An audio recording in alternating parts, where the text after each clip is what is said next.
Und für die natürlich gleich, wenn ich hier weg bin, ein Riesenapplaus, weil die werden ganz viele tolle Sachen zeigen, die wir normalerweise übrigens auch bislang nur der Presse gezeigt haben. Also ihr seht so eine andere Tugend später, die es so noch nie zu sehen gab öffentlich. Also es wird auf jeden Fall spannend und das Spiel ist sowieso wundervoll. Kommt am 14.09. raus. Nicht vergessen, jetzt viel Spaß mit den 4 Menschen rechts von mir.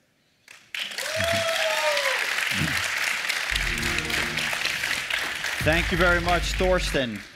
Hello, everyone. Welcome to Shadow of the Tomb Raider, Lara Croft's defining moment. My name is Riley Brennan. I'm with Square Enix, and I've brought with me 3 very special guests from the Shadow of the Tomb Raider team. We're very excited to be here at Gamescom this week. Just by a show of hands, did everybody get a chance to play the game, get a chance to check it out at the booth? Thank you very much for experiencing what we've been working very hard on. We're just a few short weeks away from the release of the game. And let's start off by meeting our very special guest here. We'll start off with Dan. Dan, why don't you tell us who you are, your role on the team, and a little bit of what you've brought to the game. My name is Daniel Chaillet-Bisson. I am game director or creative director of Shadow of the Tomb Raider. Shadow of the Tomb Raider. What's Shadow of the Tomb Raider? Shadow of the Tomb Raider is the game about Lara's defining moment.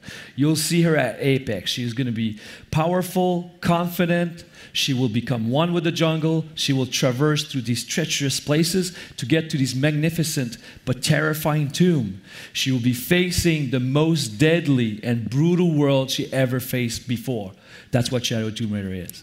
Thank you, Dan. And next up we have Jill. Jill, why don't you tell us about your role on the team and a little bit about what you've done? Sure. I'm Jill Murray. I'm the lead writer for Shadow of the Tomb Raider, and we're bringing you a more heartfelt, emotional story than ever before in the trilogy. We find Lara at the height of her powers, chasing down Trinity, trying to stay ahead of them, get to the artifact. As soon as she takes it, though, she realizes she's made a huge mistake in the form of setting off the apocalypse.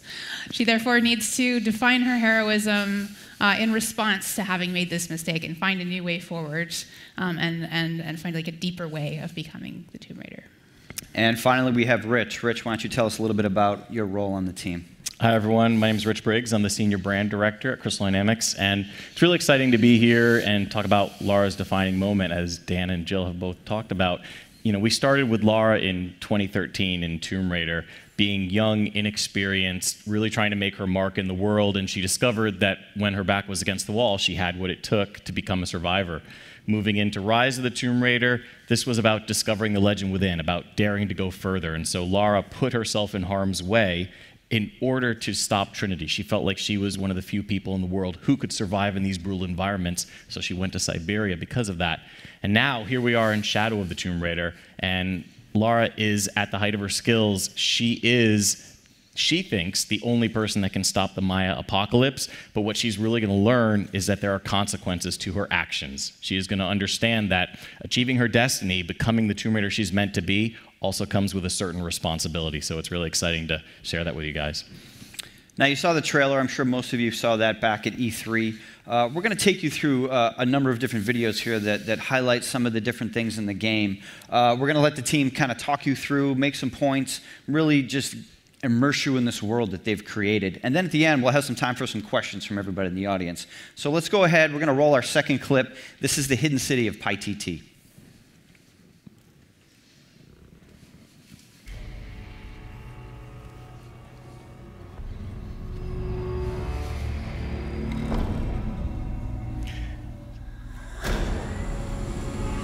So right off the bat, what's really exciting about Paititi is that this is the absolute largest hub that we have ever built in a Tomb Raider game. So for all you completionists out there, if you want 100% Shadow of the Tomb Raider, this is where a lot of your work is going to be required, because it has side quests, as you would expect. It has something that we call social puzzles. We'll talk about that in a little bit. It has collectibles. But most importantly, it's filled with challenge tombs. So Paititi is an absolutely huge space to explore. And the initial pitch for Paititi, which is interesting because when we start talking about this place, the initial pitch was, what if Lara would, think that she will find, the most special place in the world, which is the special tombs, because she's used to find dead people. She used to find places where it's about death. And the initial pitch was like, what if Lara would find this El Dorado, this city of gold called Paititi, and find it thinking it's a tomb. And actually she goes there and see that people are still alive and untouched by modernity. what would she do? What would she say? And Jill, I love the story that you guys have crafted, like all this environmental storytelling as well as the actual narrative that takes place in Paititi. Sorry. I can't. Right down here, there's Yeah, you can look right here. There you go. It's a nice busy day at the market. I was thrown because usually we stop and pet the llama, and we didn't pet the llama. No, we're gonna. We'll get to that. Don't spoil This the is what llama happens when petting. we change the videos. We're gonna pet the llama. Don't worry. And that's not code. That's you actually have a llama that you can pet in Shadow of the Tomb Raider. Multiple llamas. Do we have a count There's on a how many lot of it. llamas there are? Is there? Do we know? Is there like 5 llamas, 10 llamas? I'm not going to say it. We don't want You to don't give know? away There's any something spoilers. related to Find that. all the llamas.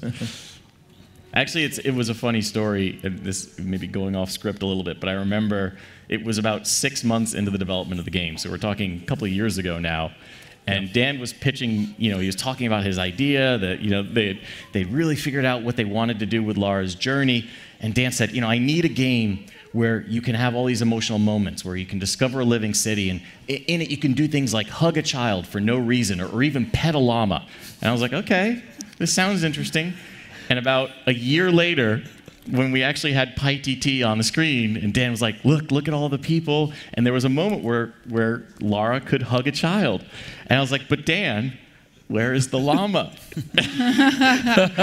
And he was like, give me 3 months. And 3 months later, you can pet a llama. But it's beautiful. It's a beautiful moment. People actually really love that because, from the origin story, you normally shoot the animals. In this case, you actually could touch it and having an emotional connection with the world. So it's not just, running around and killing things or things like that. It's really about discovering that world and understanding it and having, human connection. It's not just about talking, but it's also about connecting physically with it. Yeah, and I really Like liked, that. and that was a big part, I know, because in Shadow of the Tomb Raider, this idea, as Dan said, of discovering a city that was untouched by modern civilization, but having these respectful, very meaningful relationships in there, having interactions that were about Lara, as you can see here, bartering with a merchant. We have a completely new economy system, in terms of how you're getting weapon parts and how you're getting what you can actually give them. Your collectibles are worth something to this civilization.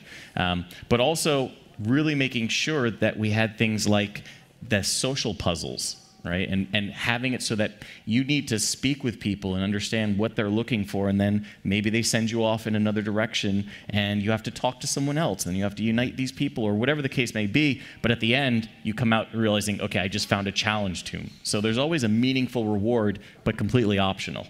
And it's about, you're saying, it's meaningful reward based on human connection, because this is not, it's not a space where we have a 5-star system. When you run and you have to cool down and stuff. It's really about tomb raiding. It's really about this connection you have with this world. And like we always talk about, the world is our secondary character.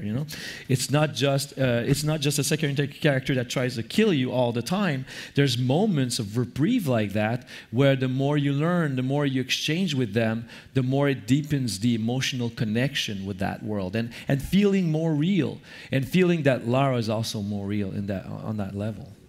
Jill, what about the immersion mode and some of the things that you went into the storyline there, and how does that really draw the player into this game? Sure. So Paititi is actually situated in Peru, but hundreds of years ago, people sought refuge here from as far north as what's now Mexico. So we can see accents of Maya, Inca, and even Aztec civilizations in the architecture and the clothing, and especially in the language, where we can hear a lot of spoken Maya. And what you'll be able to do with immersion mode is choose whether to hear the languages of Paititi in the original Maya, for full immersion, or if you prefer to hear it in your own language, you'll be able to select that as well. And it's controllable. It's totally up to you.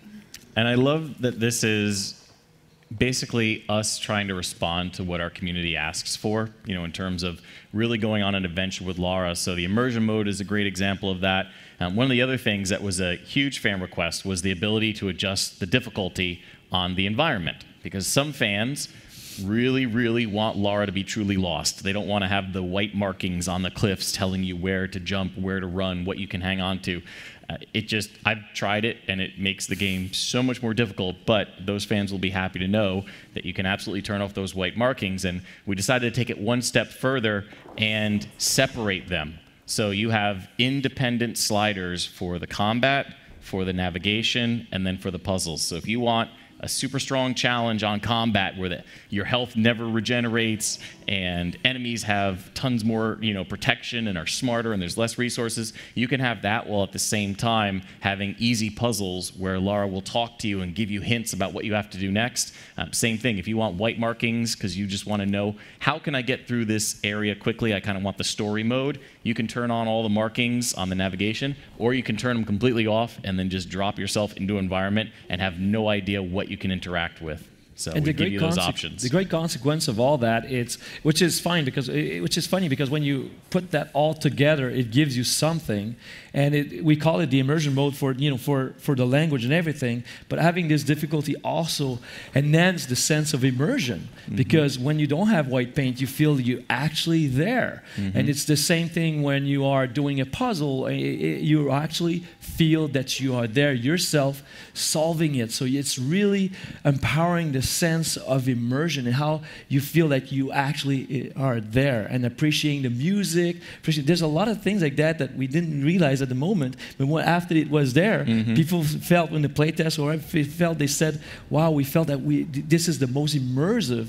version of the Tomb Raider. Yeah, so when you are there with Lara and it says lost in the jungle, you really will be lost in the jungle. You can turn off the markers, you can turn off survival instincts. So I think it's a great thing, and like Dan said, if you want that super high degree of difficulty, you can have it, but more importantly, it gives you control. So that's something that we really like.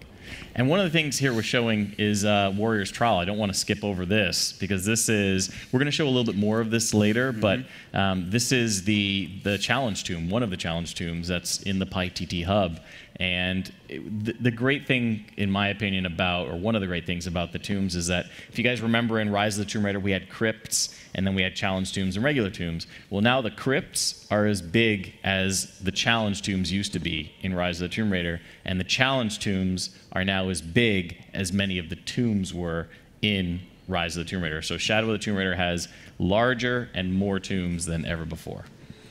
We saw just a few moments ago some of the deadly traps in the game. Dan, talk about how you designed these, what some of the inspiration was into it, and maybe the story about one of our designers and some of the toys he had in the office. Yes, we have one of the designers which is an hybrid between a designer and an artist, and what he loves to do is creating puzzles and traps and all this.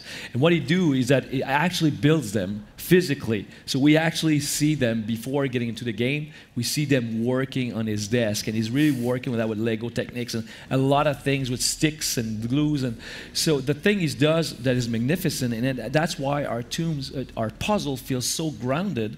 It's because he does an extensive research of what would the Mayan technology would be. They didn't build that, but if you're stretching it and saying they had the technology to build something like that.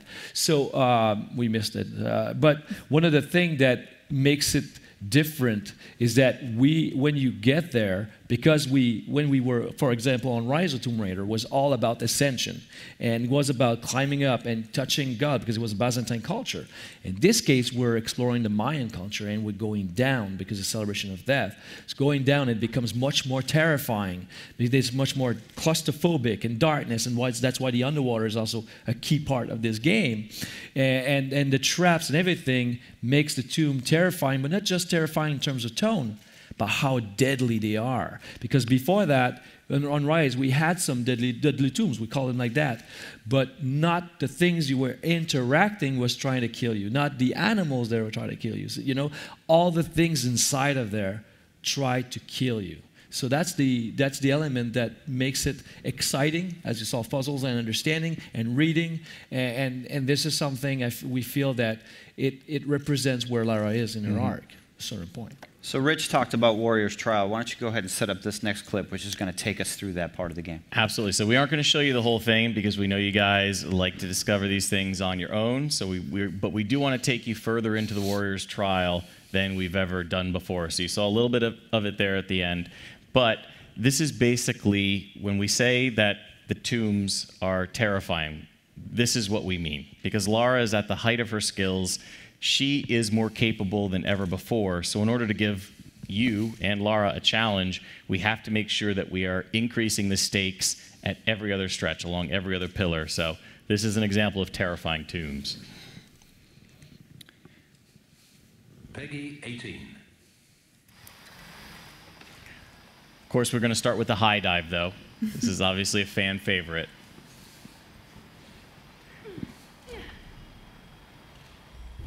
Jill, why don't you talk about the garb that Lara's in this scene here? Sure, you'll notice she's wearing a different outfit than her usual tank top and boots. That's because Paititi, there are two factions that are in conflict with each other. One is the cult of Kukulkan, the other is the rebels. And Lara and the rebels sort of establish early on that they have some common interests and enemies. This is what helps them become friends. And so they're the ones who have given her the outfit that she's wearing. You do also have the opportunity at all of the shops around Paititi to purchase sort of like pieces of outfits in various states of repair that you can restore to be able to get basically gameplay benefits from them, kind of like wearable artifacts. And this is showing some of the new skills that Lara has. So we talked about increasing the odds against her across all facets of the game. And this is really an important thing to note because across the entire Tomb Raider franchise, as Dan said, the world's a character. We look at the world as protecting its secrets, that the lost truths of history are protected in these very, very inhospitable environments. And Lara's one of the few people with the skills and the will to be able to go in, survive in those environments, and discover those secrets. I mean, that really is what tomb raiding is to Lara, is uncovering the secrets of history. But the world protects those secrets because it doesn't really feel like mankind is ready for it. So humanity needs people like Lara to not just find but also protect these truths. And so Lara is being pushed back as hard as ever by the world. So we've increased the traversal, we've increased the underwater so that you can full 360-degree movement. You have to manage your oxygen. You can see that she was using a rappel. She's got a wall run. So there's a lot of new techniques that Lara has at her disposal in order to make her way through the environment, but it just also makes it much more challenging. And here you can see there's always, the things are turning, the things are moving. There's a specific speed to that. There's balance for a normal difficulty. So if you're playing easy, the actual timing of the things that is moving around will be slower, giving you more time to solve the puzzle and read the environment and really understanding all the mechanics and gears of the puzzle. But if you're playing hard, not only we're not going to tell you anything about, Lara's not going to say, I'm going to have to do this. She's going to say nothing. Nothing is highlighted. But also the timing of the movement, the timing of thing is way faster. Mm-hmm. Yeah, and the one thing that we won't see in the videos, so I can touch on it briefly, while Lara's activating the puzzle, is the combat. That also has Lara at her most skillful that she's ever been. And we make sure that, Lara always uses her advantages. It's like Dan said, becoming one with the jungle. Trinity has her outnumbered, they have her outgunned, and so she has to learn how to strike like a jaguar, disappear, so that Trinity doesn't know where she's coming from next. She uses fear in combat. She can put a toxin on her arrows that will cause enemies to hallucinate and start to fight each other. She can cover herself in mud and then hide more easily in vine walls and use better stealth tactics. And the thing that I perhaps like best is, now if you break stealth, if you evade the enemies long enough, retreat up into the canopy, you can actually get back into stealth after they've discovered you. So that was something that our fans really wanted to be able to re-engage on stealth, so we did that as well.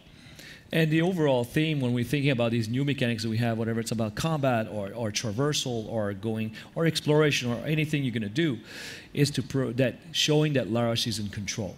That is one of the things that was always through the lens. Is she's in control in combat? Is she in control when she's traversing? And that's why we have, before that, if you remember, if you played Rise or Tomb Raider 2013, if you wanted her to go down, we had to have her fall, because that was the mechanic. So having, the rappel down, the movement, it providing a whole sense of control, which is appropriate with the Lara that we have right now. Lara's making the choice to descend. Yep. And that's really a theme of the entire game. Lara is choosing to descend because she thinks this is what needs to be done in order to destroy Trinity and stop the Maya apocalypse.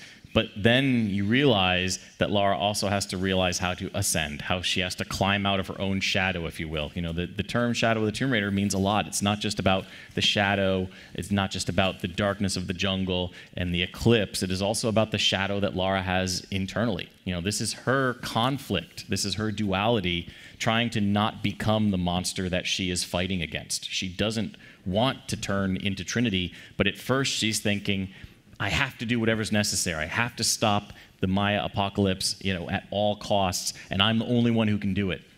And that's one of the things, you know, Jill, what I love about that story is like that conflict that she has with Jonah over this.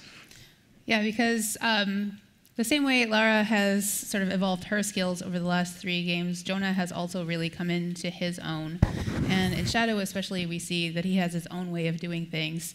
He's more social, he's connected to people, he has an easy time talking to them, in contrast to Lara, who's always been crawling around in tombs and is, I would say, much more of an introvert. And so we have these really great moments where we can see their friendship, how it's strong, but also how it is strained when these 2 opposing viewpoints come together. But because we have things like the open hub and Paititi and our other hubs, they really do need to not exactly, well, they're already working together, but Lara maybe needs to learn some of Jonah's skills to get by, and that's interesting to watch. I mean, it makes it really powerful when you see Jonah, who has been at Lara's side since the beginning of this origin story, to see him in such conflict with Lara that he is telling her it's not about you. The fact that their relationship is so strained by her drive. She is so, you know, obsessed with pursuing Trinity that she's pushing everyone, including Jonah, away. And that's also one of the themes, like we said. She's choosing to descend, but then she realizes that's not the way forward. That's not what becoming the Tomb Raider means. And we don't want to spoil what that means, but there is a lot of meaning to us in terms of that phrase. And Lara will discover what the responsibility is and what her destiny is and what it means to become a Tomb Raider. So that brings us to our next clip, and we wanted to bring something new here to Gamescom this week, and maybe Dan can set up the Trial of the Eagle for you. The Trial of the Eagle is Lara, to find Paititi, she needs to go through multiple trials. There's a trial of a jaguar, there's a trial of a spider, and there's a trial of the eagle. The Trial of the Eagle is a very special trial because this is one of the most, I would say, one of the most epic, when you look at it from a world perspective, it's one of the epic puzzles and open-air tomb that you will find, because this is the gate that actually protects the entrance of Paititi. The reason why no one ever found Paititi in a certain way, in terms of the modern civilization, is because it's very hard to get there, and you really need to go through all these steps. And this is something that, in terms of conception, when we was thinking about it, we wanted to use, yes, the physics, because this is all driven by physics, the wind physics, how it works, but also, you know, challenging the way you move, locomotion, traversal, but also the way you would be using your brain. So we test the 2 things, your skills and your brain. So, and it gives a sense of epicness when you go there. All right, let's take a look. Peggy 18.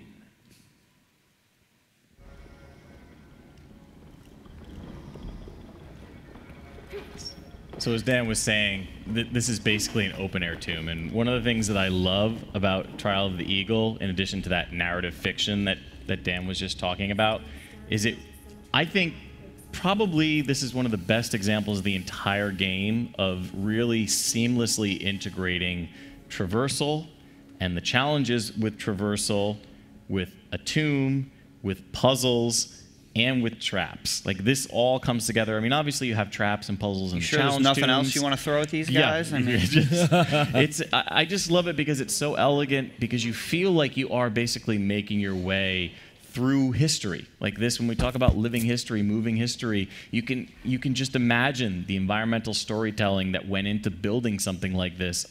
This was created by people using the technology they had at their times, but the fact that if you make a misstep, you're either going to fall or you're going to get caught by one of the moving pieces. So it really is, I think, a very challenging but also very, very Tomb Raider bit of the game. And it's a very good celebration, a very good uses of the rappel mechanics and the wall run, which is, is very new to our game.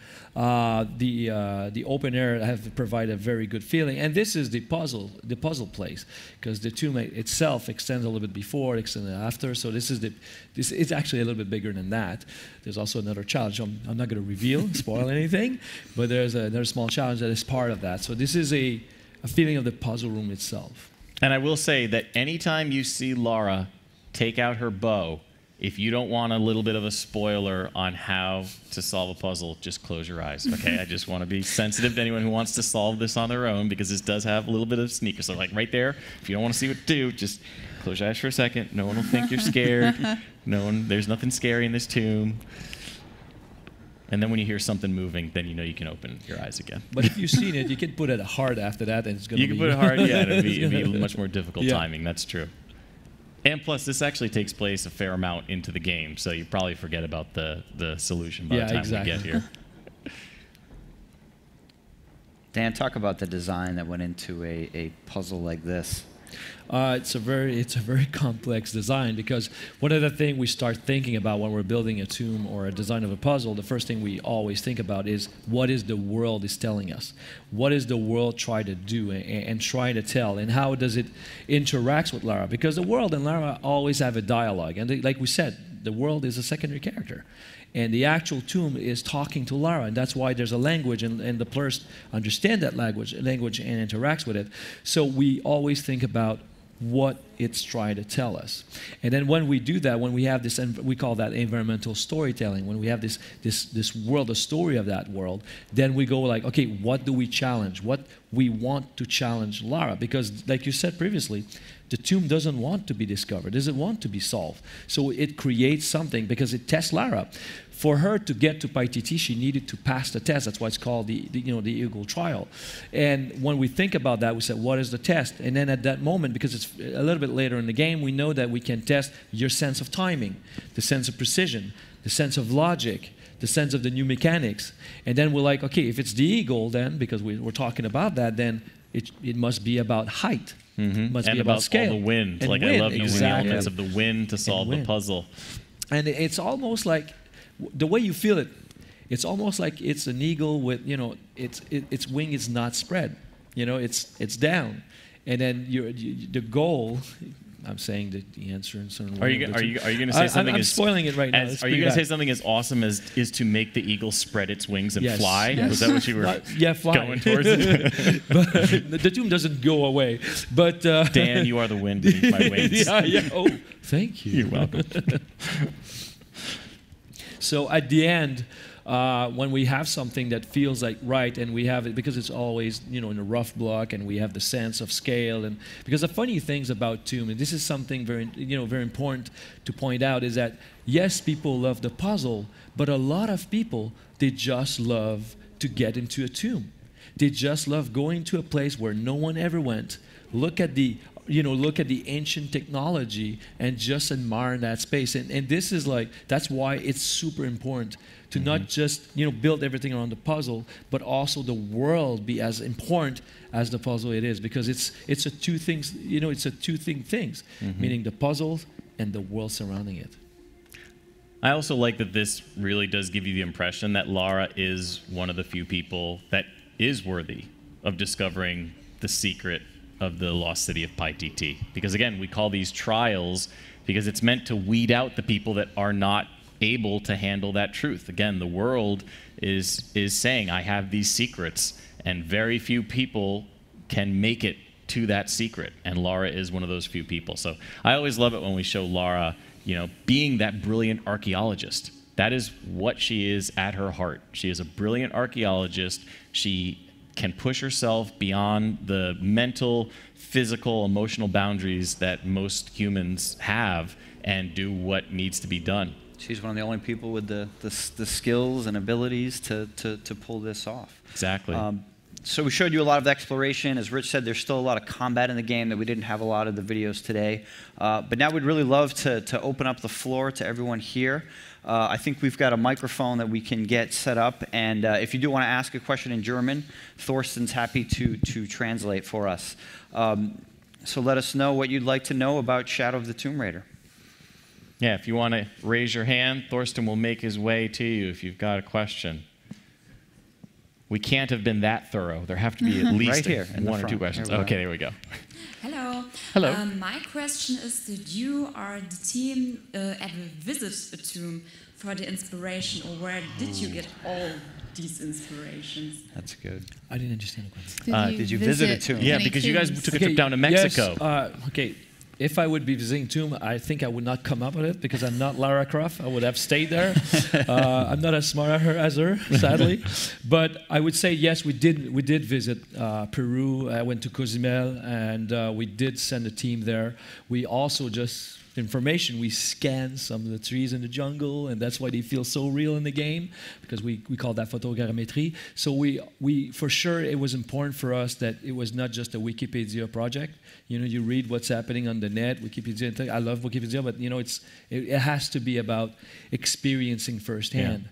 Going to Machu Picchu or going to these places and touching it and feeling it and breathing it was also very important for us. Taking pictures, a lot of it. So, of course, you know, people, when you send people there, they're happy and everybody wants to go. But there's always a specific team that moves there and have a specific goals. So it was more important for us that we are as respected as possible, because when we build this space, we want the player to feel as if they were there. So they were so real, because anything that will feel odd, or you feel that doesn't have a place there, will take out you from the immersion. Yeah. And it was very important for us that it feels as real that it can be. Welcome. Noch jemand eine Frage? Thank you very much for this amazing introduction for the game, and why this game will be better than any Tomb Raider. I'm very excited for it. Thank you. Well, I think that there are lots of things to love about Tomb Raider 2013, as well as Rise of the Tomb Raider. The thing that I really like about Shadow of the Tomb Raider is it's not just going to reward the fans who have been there from the very beginning, that they can see sort of the culmination of Lara Croft's origin story, but because it is her defining moment, it's a great jumping on point for anybody. If you haven't played the previous games, although there is still time, you can go back, you can get them. But the thing that I think really elevates it is because it goes back to what I was saying earlier, that if Lara is at her most skilled, her most capable, that means that we have to up the stakes across the board. So when you think about the narrative, it's the Maya apocalypse. It is the fate of humanity at stake. We've never had such a world, in peril situation before. When you think about the combat, this is Lara at the height of her skills. We're giving you all these different powers to let you become one with the jungle, take advantage of it, because Trinity is bringing their A game. They've got better technology, better soldiers than ever before. If you think about the tombs, they are more brutal, more terrifying than ever before, but Lara also has more tactics in order to navigate them and navigate the world. So we really are trying to just increase the stakes across all the pillars of the game. Can I add something? You may. I also wanted to say that we have, I think, a very interesting antagonist. He is in every way Lara's equal. His army is a lot larger, however. But he's someone that really belongs to the world. And when you hear about his reasons for behaving as he does, you, I think, really start to understand his perspective. And you get the sense almost that he could be the protagonist of his own story. So as he gets into Lara's head, he also gets into your head as you play. And I think that's super fun. Absolutely. Thank you. Noch eine Frage? Es gibt noch ganz viele schöne Fragen übrigens, die man stellen kann. All right, this side of the room is doing well. This side, you guys start thinking up some questions. You got some time. Thanks for your presentation, and my question is a little bit weird, but why are the people of Paititi worshipping Kukulkan and not any other god? These people have evolved as a society together in complete isolation for hundreds of years. So their customs are really all their own. As to exactly why they're worshiping Kukulkan, you'll need to play the story to find out. Yeah, but I would also say that this is similar to what Dan was talking about, where the team went to Peru and took inspiration.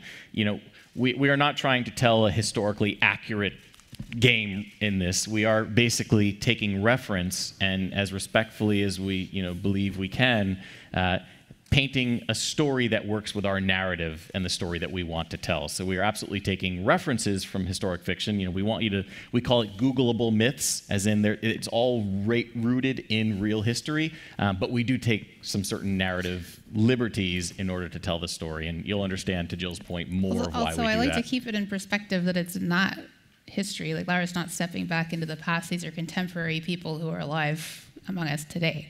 Yes. Exactly. That's the thing, is that there's the Mayan and the Incan and the Aztec. They all merge a certain way, and they it's like having multiple culture. Mixing for 400 years, they will share some of the beliefs, and some of the beliefs will be more predominant than others.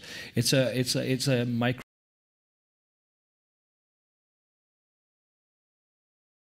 Something for us that was very important, that like Jill was saying it very well, is that they've been completely separate from the world, but they've been together for 400 years. Yeah. And we know that the Incan and Mayan and Aztec, they never met, because one's North America and it's South. But we like to play with the what if. What if that would happen? What would that create? What if all these things be together and clash and create something unique? Because that's what we want to deliver to our audience, a unique experience. As real as possible. And that's what we try to do with that. All right, this side. I know you've got a question. Come on. You can do it. I believe in you. I'll go sit there and raise my hand. Seriously. Or someone from this side go sit on that side. Right here? Question. Okay, this side wins again. 3 points. I got a bit of a technical question. How much in Rise of the Tomb Raider, Lara was modeled with what you earlier said, photogrammetry? How much remodeling was done for this Lara? Obviously, she looks a bit more. Well, we actually don't use photogrammetry on Lara. That's for the world. Yeah. So that's Lara, for the environment. Yeah, for the environment, that's what we use that technical skill for. Yeah, Lara as a model, though, we do obviously always strive to outdo ourselves. So she's the most detailed version of Lara that we've ever made, but it is using a. We didn't change completely our mesh, for sure. It's not like a complete face or a different face or body. We still used the one from Rise of Tomb Raider. But like you were saying, we amped up the detail. We reworked completely her hair, to have more detail and things like that.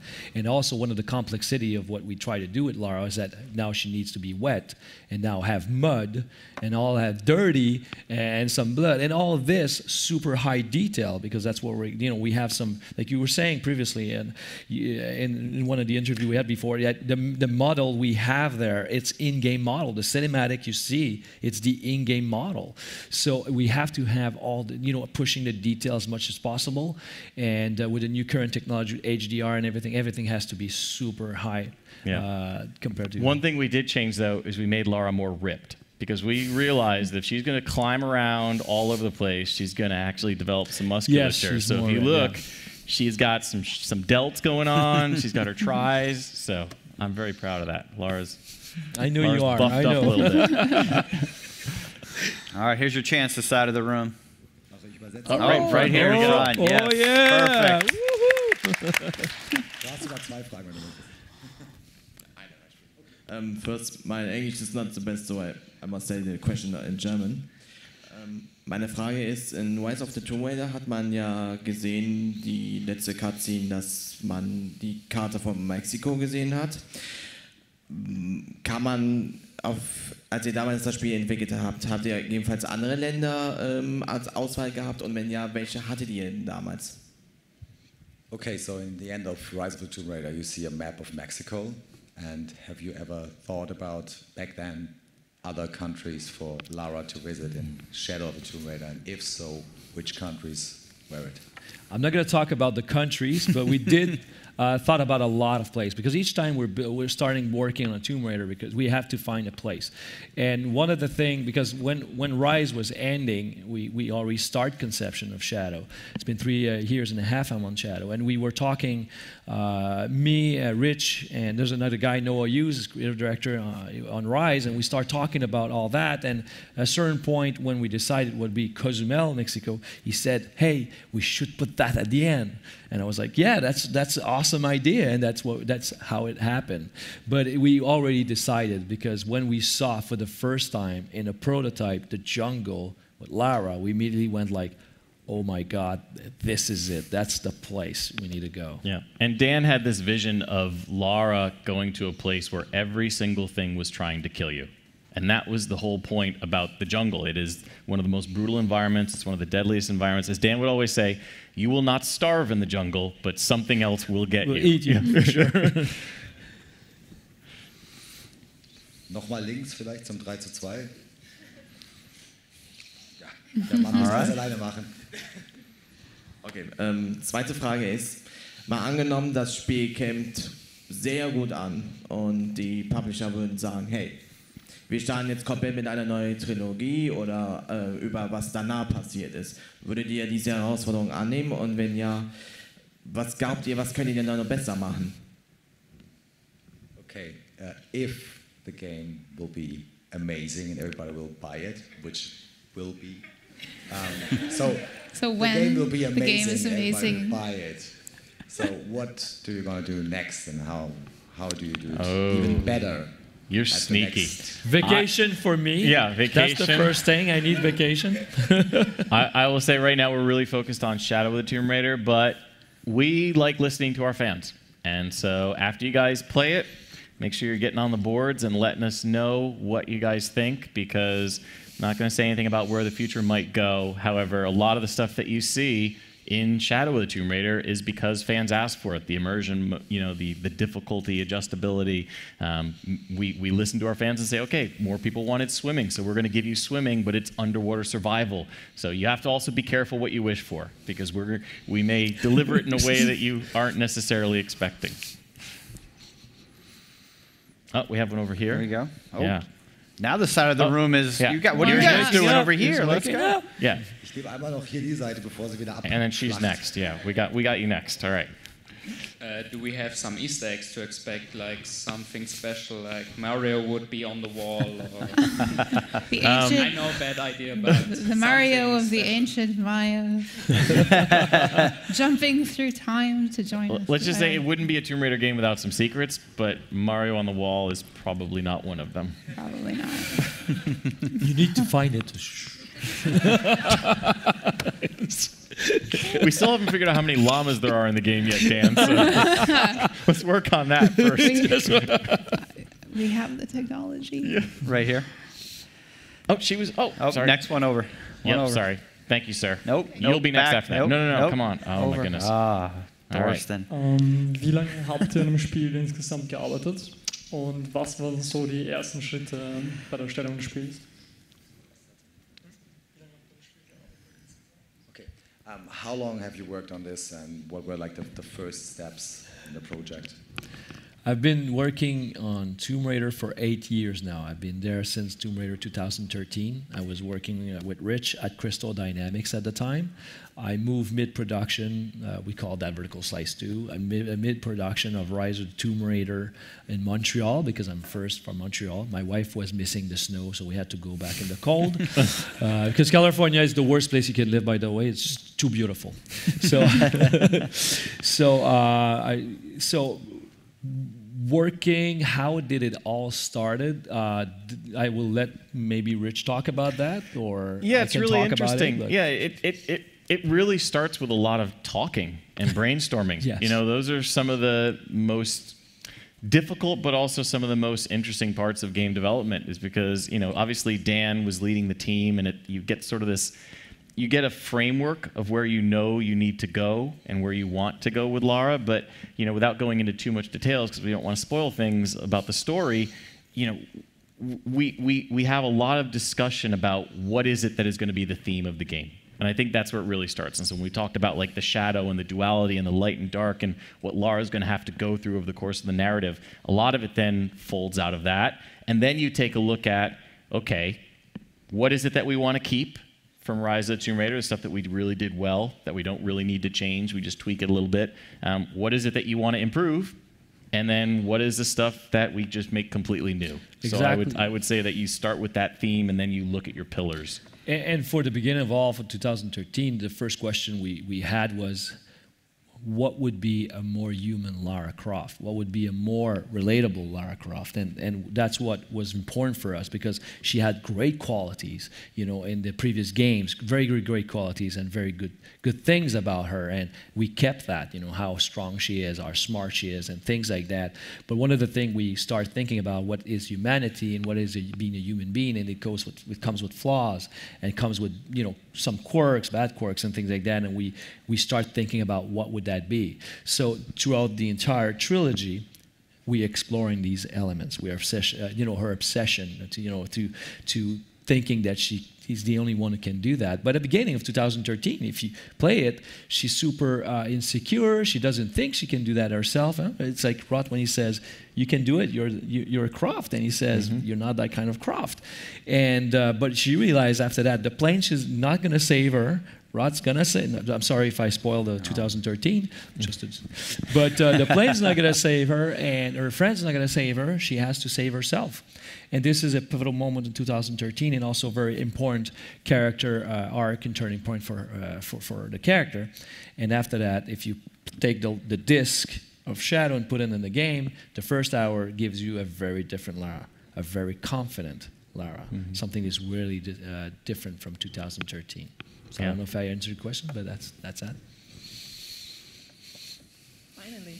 At long last. Are you also going into virtual reality, that you can walk, kind of like the game in 2013 where you walk into the house? Yeah, so you're talking about the Croft Manor. We don't have VR in Shadow of the Tomb Raider, but we're always looking at technologies and trying to figure out the best way to take advantage of them.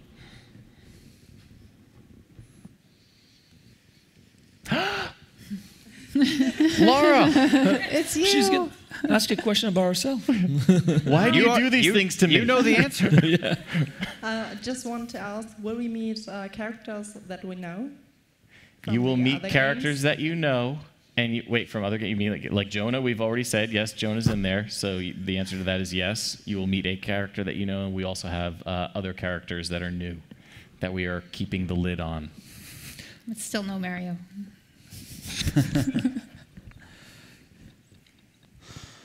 So we could choose to either stealth through the jungle or go into open combat. What did you prefer? If you're asking me, I'm a jaguar. So, no, she's asking about the combat, Dan. I'm sorry. Okay. I am becoming the jungle. This is my preferred, because you really feel the game. You really feel that you are that kind of Lara, because you can still play like you would be playing at Rise, shooting people in the face and doing all that. But the stealth now and being in control is so empowering. Knowing that Trinity doesn't even know that you are in that space. They think it's the jungle attacking. It's so rewarding and cool that I'm attaching people in trees. It's awesome. I love that. And then people saying, "Oh my God," and they're freaking out and they don't know you're there, because normally they would know, that's Lara, we need to get her, you know. But now they don't know and they're like freaking out. Then something happens, go, you know, there's things like that. And I would say that's how I play. There's other ways to play too. Like, I like to think that I'm a stealth player, but eventually everything goes wrong, and my playstyle is more characterized by panic. And this game takes care of me too, because I can eventually run around, get back into stealth, which is brand new and so great. And there's also, I would say, less, like the balance of gameplay is more balanced across all of the pillars for this version. So if you are a panicky combat player, you can take refuge in more exploration and puzzles. And I would say that I traditionally like to go through stealth as well, because it's very empowering to sort of become one with the jungle, play with Trinity. They don't know that you're there. But there are a couple moments in the game that I won't spoil, but where, let's just say, Lara becomes extremely empowered, and being the popcorn blockbuster action junkie that I am, Those are some of my favorite in the game. A lot of people love that, yes. Yeah. I know what you're talking about. Hi. Is there an online or co-op mode? And if yes or no, why or why not? Oh, that's a good question. Way to frame it. You left yourself all sorts of branches awesome. for us to go down. Come out of this. You can't escape. No, you just can't sneak out. Yeah. So it's like, is there or is there not? Yes. We have announced that as part of the DLC, you will be able to experience 5 of the 7 challenge tombs with a friend in co-op. So we really wanted to make sure that you could do more of what you wanted to in our DLC. So fans have always said, we want more tombs and we want more story. So each month we will deliver what we call paths. So a new path will give you a narrative wrapper. It will take